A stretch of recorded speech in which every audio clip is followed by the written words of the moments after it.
बिक्की, मंडल अध्यक्ष लम्बई युवा मोर्चा। 2022 साफ है, हम लोग की सरकार फिर से बन रही है, सपा अपा साफ हो जाएगी पूरी तरह से।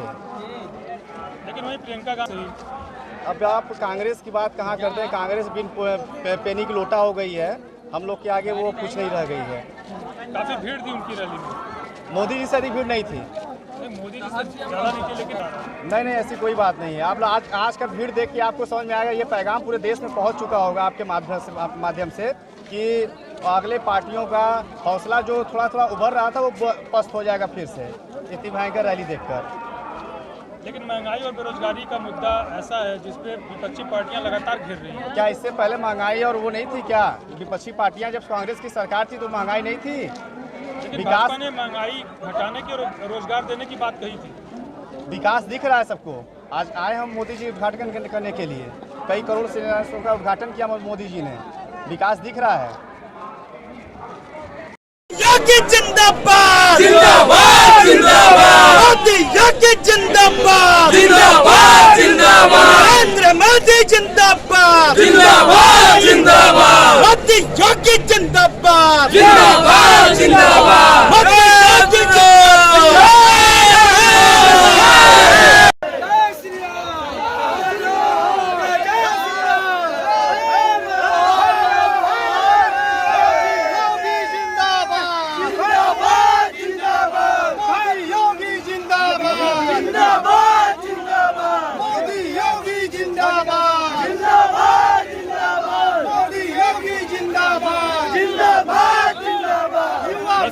जिंदाबाद जिंदाबाद जिंदाबाद।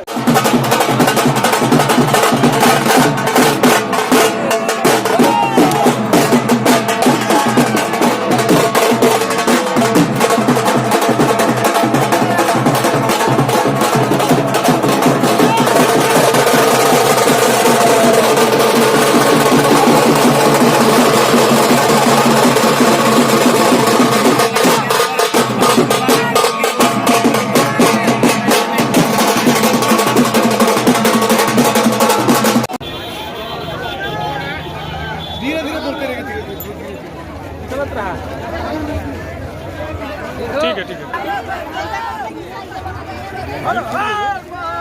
नहीं फंस जाएंगे बहुत बुरा।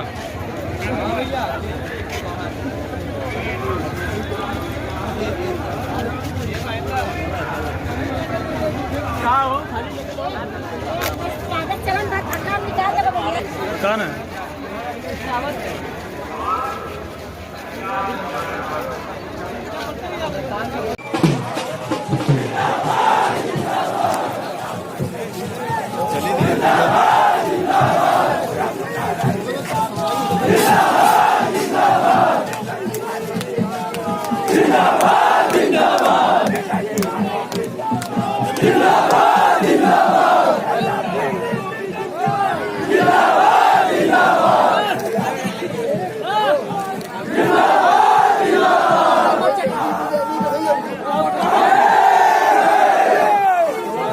आइएगा कि यहाँ पे स्थल पे आए हैं, कैसा आपको यहाँ पे जन सैलाब दिखा और कितनी उम्मीदें लगी हैं? सर, मैं विनोद उपाध्याय ब्लॉक प्रमुख रहूँगा वाराणसी। ये जो जन सैलाब है, ये सब मोदी जी के प्यार और उनके आविष्कार, जितने भी वो सोच सकते हैं, उनकी सोच की क्षमता को जो धरातल पे लाए हैं, ये उनकी जो जागरूकता है उसके लिए है। जी, जन सैलाब काफ़ी उमड़ा है, काफ़ी सौगात मिली बनारस को, क्या कहेंगे? सर, ये बहुत अच्छी बात है बनारस के लिए, पूर्वांचल के लिए, और हम लोग चाहेंगे कि 2022 में भी 350 प्लस से हम लोग आएँ और इससे भी ज़्यादा विकास हमारे क्षेत्र को देखने को मिले। जी, अगर बात की जाए तो समाजवादी पार्टी हुंकार भर रही है, गठबंधन हो रहा है, कांग्रेस कर रहे हैं सब लोग, क्या नज़र आ रहा है? सर, ये बौखलाहट है, अंदर का डर, बस वो और कुछ नहीं है। आप देख लीजिए, समाज में सिर्फ और सिर्फ वो लोग जातिवाद फैला सकते हैं और कुछ नहीं। जी, विकास कार्यों की बात की जाए तो यहाँ पे किस तरीके के विकास कार्य, क्योंकि आप ब्लॉक प्रमुख भी हैं यहाँ पे? सर, 2 रिंग रोड मिल गया, बन गया। आपका देख लीजिए, बाबतपुर एयरपोर्ट रोड बनारस से जितने भी ज़िले हैं सब 4 लेन लगभग तैयार हैं। फैसिलिटी सेंटर है बनारस में, और अभी देखिए जो एक रोपवे की परियोजना बन रही है, क्योंकि बनारस इतनी सकरी गलियाँ हैं कि वहाँ आपका मेट्रो नहीं बन सकता तो उसका रोपवे का निर्माण हो रहा है और बहुत सी योजनाएं सर, उंगलियां कम पड़ जाएगी गिनाते गिनाते।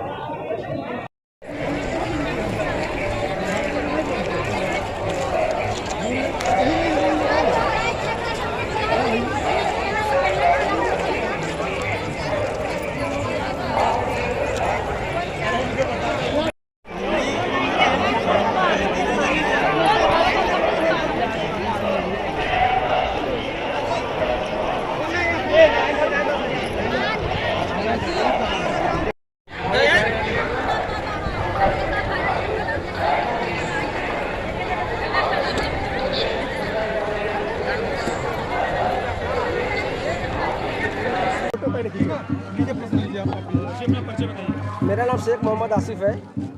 आसिफ जी, 350 सीट लेकर आ रहे हैं। हम लोगों ने जो कहा जो 700, क्योंकि हम 350 इस बेस पर कह रहे हैं कि हमने काम किया है। पूरा उत्तर प्रदेश में विकास की धारा बही है और जिस तरह कोरोना काल में उत्तर प्रदेश में भारतीय जनता पार्टी ने काम किया है, आज देखिए जन सैलाब मेहंदीगढ़ में आ गया। हम लोगों ने 2 लाख 2.5 लाख के आंकड़ा के पार किया, 3 लाख से ऊपर लोग आ गए हैं। अंदर पैर रखने की जगह नहीं है। ये मोदी जी का, योगी जी का श्रेय है। क्या लगता है आपको जादू बरकरार है मोदी जी का? जादू बरकरार इसलिए कि हमने काम किया है। आज जो हम एक काम बोलता है, भारतीय जनता पार्टी जो कहती है, उन्होंने कहा सबका साथ, सबका विकास, सबका विश्वास, उस तहत ये काम किया है। आज जनता हर तरफ इसलिए भारतीय जनता पार्टी को वोट दे रही है। प्रियंका गांधी जी कांग्रेस की तरफ से कमान संभाली हुई है, तो कितना असर, क्योंकि उनकी रैली में भी भीड़ काफी थी, कितना असर पड़ेगा? आपको पता चल रही उनकी भीड़ गए और वही मीडिया की तरफ दिखला रहा था कि 100-100 रुपया 200 रुपया बोल के कार्यकर्ता को बुलाए। तो भारतीय जनता पार्टी के कार्यकर्ता पैसे का नहीं है, ये किसी ना किसी जात की पार्टी है, ना किसी परिवार की पार्टी है। ये सिर्फ पार्टी कार्यकर्ताओं की है। या कार्यकर्ता पर नेता को सुनने आता है और यहाँ पर नेता को सुनने हम लोग आए हुए हैं। लेकिन कहीं ना कहीं महंगाई और बेरोजगारी पर लगातार घेरा जाता है, तो कितना असर पड़ेगा? ये विपक्ष सिर्फ घेरता रहेगा, इनको विकास नहीं दिख रहा है। 100 करोड़ के पार हमने वैक्सीन लगवा दी, वो नहीं दिख रहा है। लेकिन ये हमेशा चिल्लाते रहेंगे, विपक्ष चिल्लाता रह जाएगा और उत्तर प्रदेश तो फिर एक बार भारतीय जनता पार्टी की सरकार बन रही है। मुस्लिम समाज का इस बार किधर रुख रहेगा? मुस्लिम समाज को उसके पहले डराया जाता था, भड़काया जाता था कि भाजपा के अंदर तुम्हारी मार काट होगी, भाजपा वाले जब सरकार बना लेंगे तो मुसलमान को कोई पूछेगा नहीं। लेकिन भारतीय जनता पार्टी ने 2017 में सरकार बनाई और यहाँ पर जो हिसाब से उन्होंने मुस्लिम समाज के लिए काम किया है, इसके लिए मैं तहे दिल से योगी सरकार को और मोदी सरकार को बधाई देता हूं। भारतीय जनता पार्टी आपको लगता है कि जिंदाबाद, नरेंद्र मोदी जी जिंदाबाद। मैं बता दूं 25% मुसलमान, 10% यादव मिलके समाजवादी की सरकार बनती है। लेकिन 10% यादव आप आगे बढ़ जाता है, 25% मुसलमान वहीं का भी रह जाता है। इन लोगों ने छला है, या बसपा हो या कांग्रेस हो या कोई भी हो।